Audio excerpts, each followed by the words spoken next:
For 19 years, Nicole Kidman and Keith Urban had a secret rule that supposedly made them divorce-proof.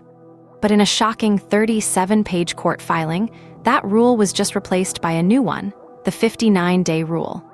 This isn't a romantic pact anymore. It's a legal mandate that has left Keith isolated and fans wondering, what went wrong behind closed doors?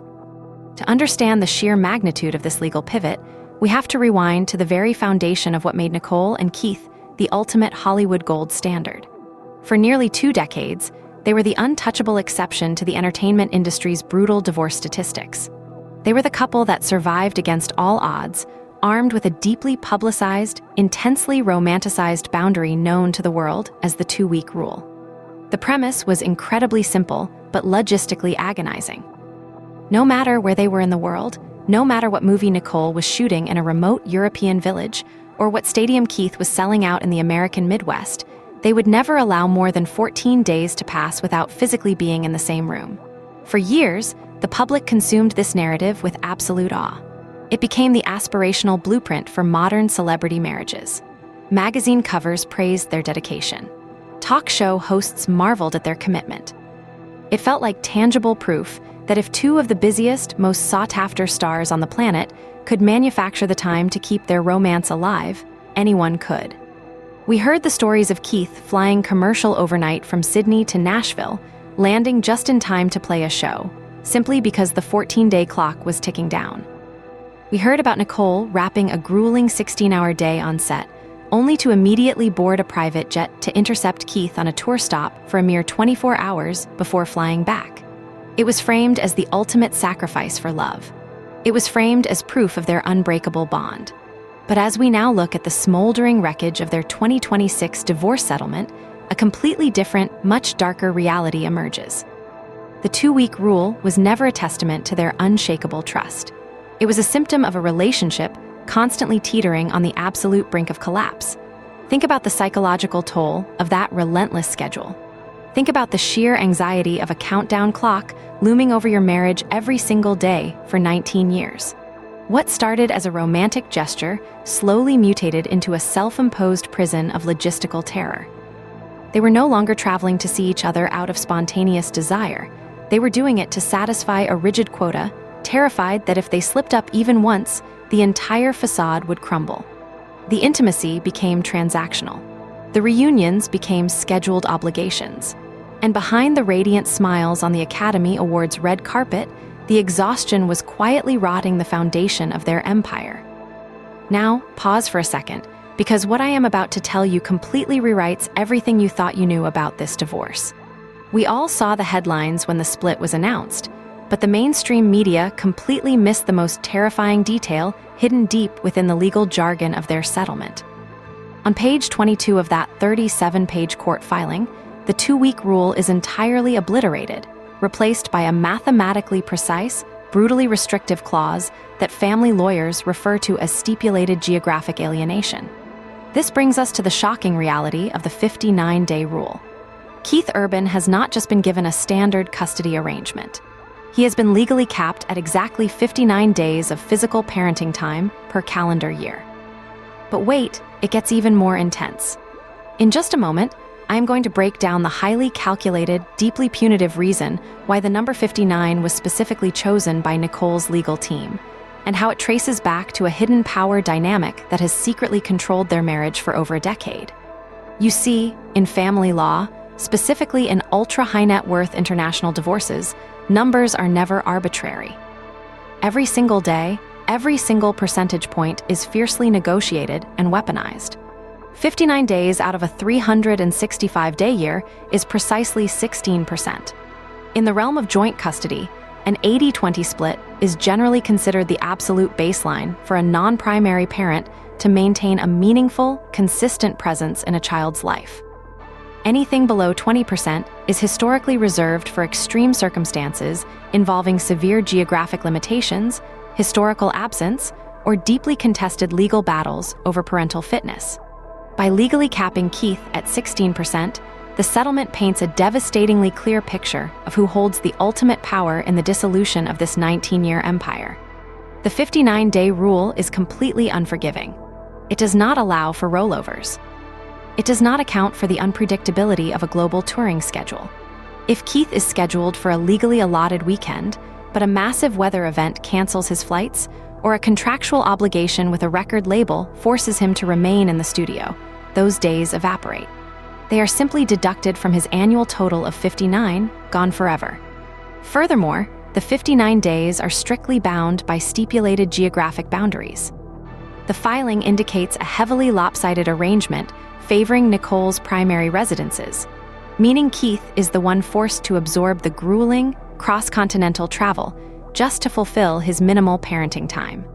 This drastic shift from the 2-week rule to the 59-day rule represents one of the most severe emotional whiplashes in Hollywood history. We are witnessing a transition from a couple who publicly vowed to never spend more than 14 days apart to a legal reality where one partner is legally barred from spending more than 59 days together with his family in an entire year. The contrast is staggering, and it speaks volumes about the emotional exhaustion that ultimately shattered their bond. How does a love story devolve from refusing to be apart to legally enforcing a strict maximum of physical presence? To answer that, we have to look at the invisible catalyst that triggered this monumental shift.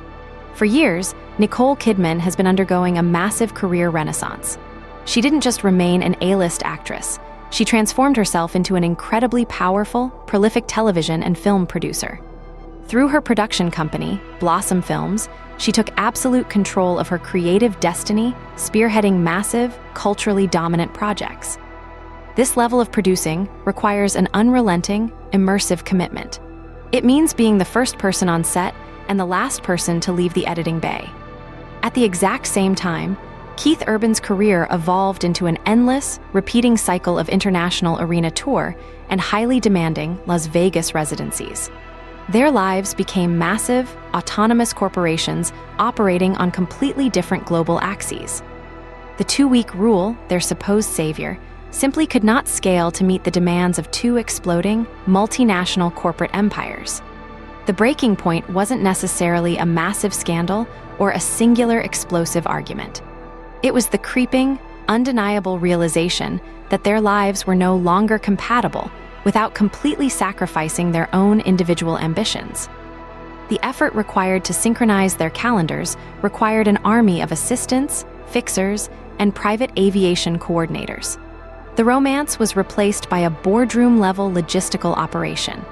When a relationship reaches that level of mechanical synchronization, resentment is inevitable. The very rule that was meant to prioritize their love became the heaviest anchor dragging them down. According to legal experts analyzing the 37-page document, the 59-day rule is a direct reflection of this historical exhaustion. It is a sterile, hyper-regulated response to almost 20 years of chaotic, desperate travel.